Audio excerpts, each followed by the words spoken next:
Saan ngayon? Nandito po ako sa Uman. So, anong oras dyan? Sa Uman po. 7:18 po dito. 7. At ano po yung karamdaman na pwedeng tulungan namin? Yun po, minsan, ano na lang, biglaan na lang talagang yung mga paa ko, minsan hindi ko mailakad po. Tapos yung tikati ko biglaan na lang din po na kahit wala na pong nangyayari. Tapos pag na-hospital po ako, palaging gano'n, na-hospital, wala namang bigyan na ako ng babalik din naman, gano'n po. Okay na. O, lunok. Pasok.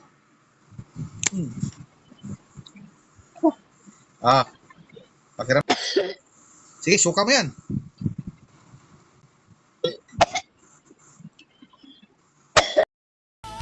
Mga kablog ko, nais ko pong ipaalam sa inyo, ako ay isang tao lamang na ginamit upang mapagaling kayo mga kablog ko. Kikilanin nyo lang ang totoong nagbibigay buhay dito sa mundong may buhay, at ang isinugo dito sa mundong may buhay, walang iba kung hindi itong nasa likod ko ngayon, na si Tris Mundo Tris Hilario. Isang espiritual, amang espiritual na pinapangalanan na Tris Mundo Tris Hilario. Kapag kinikilala mo ito guys, itong nasa likod ko, yan ho ang magpapagaling sa inyo. Hindi ako. Huwag niyo po akong idolan. Dahil ako ay isang tao lang po, ha? Mga kablog ko, kung kayo ay gustong gumaling sa inyong mga karamdaman, kikilanin niyo ang kinikilala ko. Itong nasa likod ko. Ang amang espiritual na isinugo dito sa mundong may buhay na pinapangalanan na Tris Mundo Tris Hilario. Isang amang espiritual, walang laman at walang buto. Kikilanin niyo, yan ang magpapagaling sa inyo.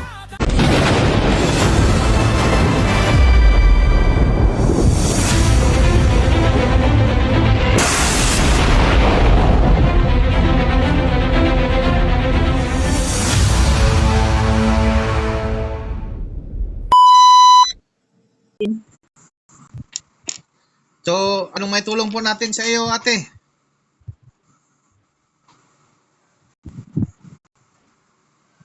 Halo-halo kasi yung sir, halo-halo kasi yung nararamdaman ko. Bakit? Ano bang klaseng nararamdaman na yan? Basta yung kaya ko lang nararamdaman mo, ha? Yung po, kami ako kahit wala po namang nagagawa, ganun. Akala ko yung nararamdaman sa puso. Kasi hindi ko kaya ibigay yan. Hindi po. Nanonood po kasi ako ng vlog mo po. Kaya naisipan ko pong kontakin po kayo. Baka matulungan niyo po ako. Tapos? Napapanood ko po na marami kang natutulungan na napapagaling po na nasa malayo. At ano po yung karamdaman na pwedeng tulungan namin? Yun po, minsan, na lang, biglaan na lang talagang yung mga paa ko, minsan hindi ko mailakad po. Tapos yung tikati ko biglaan na lang din po na kahit wala na pong nangyayari. Tapos pag na-hospital po ako, palaging gano'n, na-hospital, wala namang bigyan na ako ng babalik din naman, gano'n po. Wala ka ng ibang pinagtingan yan. Maliban sa to. Ay, dati po, nagpatingin po ako. Sabi po yung pinagpatinginan ko po, yun daw, napakain daw ako, ganyan. Pero, wala din po naman nangyari. Binigyan ako ng langis. Binigyan ka na ng langis. Proteksyon. Opo, nung bumalik na ako dito sa ibang bansa po, binigyan ako ng langis. Nasaan na yung mga langis na yon? Nandun po sa sa kwarto ko. Yan. Kailangan kong kunin yan. Tapos, magdala ka ng tubig na nasa tabo at yung tubig na nasa baso na mainom na may halong init. Sige po.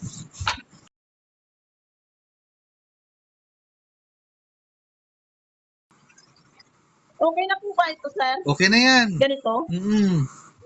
Tapos yung tubig na nasa baso, yung may mainom na may halong init, Ito po, maligam-gam. Oh, pwede na yan. Yung langis, ilublob yan dyan sa planggana. Buksan mo yun. O sige. Buksan ko po, ilagay ko dito.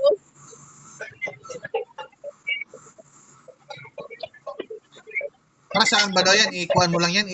I-spray o iinumin? Ini-spray ko lang po. Ini-spray lang. Nawawala naman. Hindi po, ganun pa rin. Kahit ina-apply ko po. Magkano ba bili mo yan? Ano, pinambili ko po to, 500, oo. 500 yata yan lang, hindi ko na maalala. Okay, sabri. Sabri, siya yadig gaset? Anak ka lang din? Sorry. Talo. Sinabi po na na may nakuha na gamit ko, ganun. Tapos, daw, nilagay daw po sa hukay, ganun po. Nesya, magsimula na tayo para matanggal na yung ano mo. Gusto mo ba? Tanggalin natin. Opo, kahit ngayon na gusto ko talagang gumaling po. Huwag muna. Paano natin pabutin mo ng 10 years? Gaya ng iba dyan ba? 10 years, 6 years. Gusto ko po yung magapan. Kasi nga po, nahihirapan din po ako. Okay. Akin na, harap. Yan.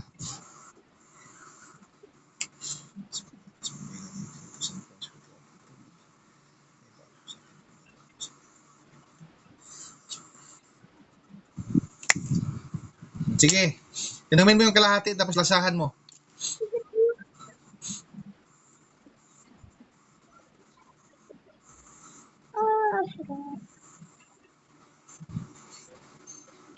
Mapakla po. Okay. Alisin mo yung salamin mo.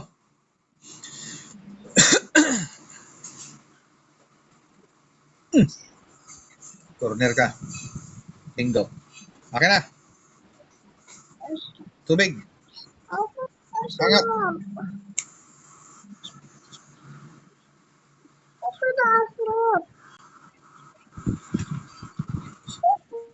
Pag nasusuka ka, ilabas mo ha.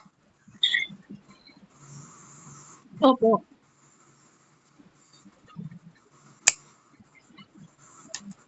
Sige, inumin mo yan. Lahat.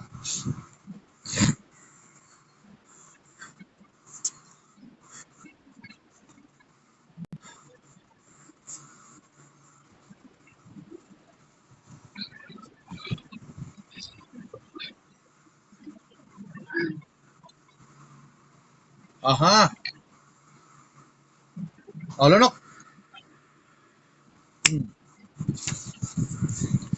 Hinga ng malalim. Buga. Lahat ng kalaban mo, doon mo ibigay ang lahat ng karamdaman yan. Isipin mo. Hinga ng malalim. Buga. Sige. Tuloy mo lang.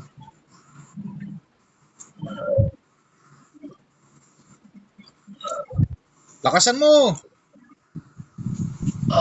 Yan.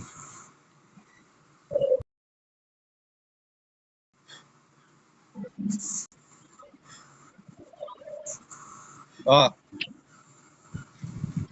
Ana.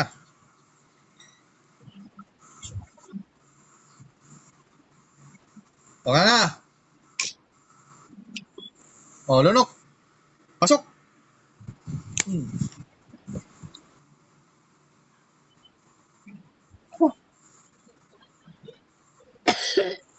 Sige, suka mo yan.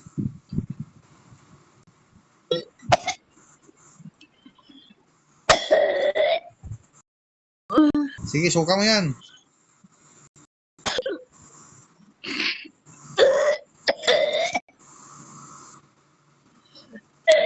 Ngayon lang siya lumabas, oh.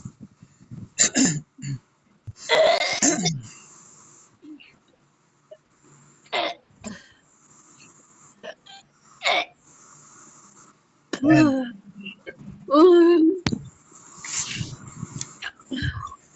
Labas mo.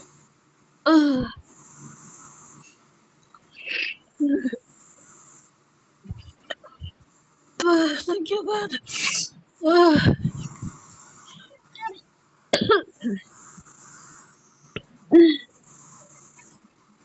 Hmm.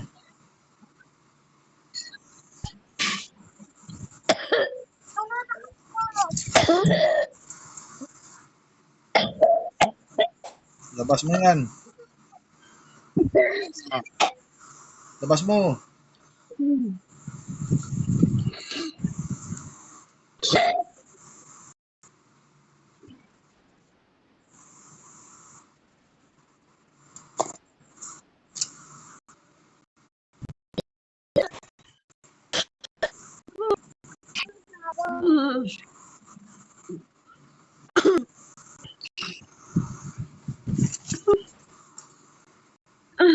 Hmm.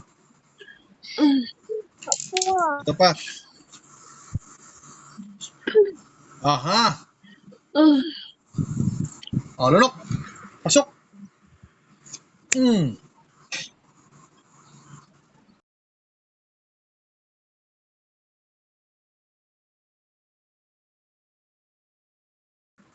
Ah, pakiramdaman mo. Papawisan ka.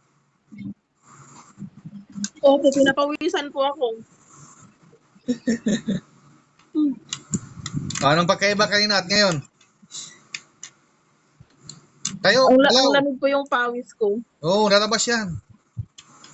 Galaw, anong pagkaiba? Parang may mainit pasok sa katawan ko po. Hmm. Unti-unti yan. Papasok yan. Tapos punta muna tayo dun sa planggana. Lusawin muna natin yung langis dun. O sige po. Harap mo yung camera. Yan, pondo lang. Asawa? Okay. Ayos. Galaw. Harap. Takbo. Okay na po nun? Oh, anong pakiramdam Tanggana po. ngayon? Kumpara mo kayo na. Pinapawisan po ako tapos yung yung batok ko parang umiinit po. Wala na yan. Lusaw na yan. Di na yan Ayan. babalik. Thank you po. Kasi parang gumaan din po yung yung ulo ko na palaging sinusakit. Gagaan talaga yan. Parang po siya, po yun? Parang namamanhid po ngayon yung naramdaman ko sa ulo ko. Parang parang may tutunaw ganun sa ulo ko. Mm. Tapos, yung tulog mo yan sa gabi, masarap na ang tulog mo, relax ka na. Walang magambala. Yan. So, anong masasabi mo sa mga followers natin? Share ka naman. Ayan, sasabi ko, nagpapasalamat ako kay kay Sir kasi natulungan din niya ako yung nararamdaman ko talaga is parang gumaan. Hindi naman totally pa namin pero ramdam ko talaga na nababawasan at saka parang may pumapasok na mainit sa katawan ko, sa buong katawan ko. Tapos pinapawisan ako ng parang malamig ganun. Nilalamig naman ako pero pinapawisan ako. Ay nagpapasalamat ako sa iyo sir, napapanood ko na marami kang natutulungan. Yung malaki yung tiwala ko po sa iyo, kaya malaki po yung tiwala ko na napapagaling niyo po ako. Sana po marami ka pong matulungan. Mga kapatid, narinig nyo ang patunay ng ating ginamot na OFW na nasa ibang bansa. Tayo ay hindi nagagawa lang ng kwento, bagkus ito ay pinapatunayan at may nagagawa ang Tresmundo. Sa mga kablog ko, paki-like and share ang video ito. Naway maunawaan nyo at maintindihan. Isang share, isang buhay na maliligtas. Hanggang dito na lang ako mga kablog ko.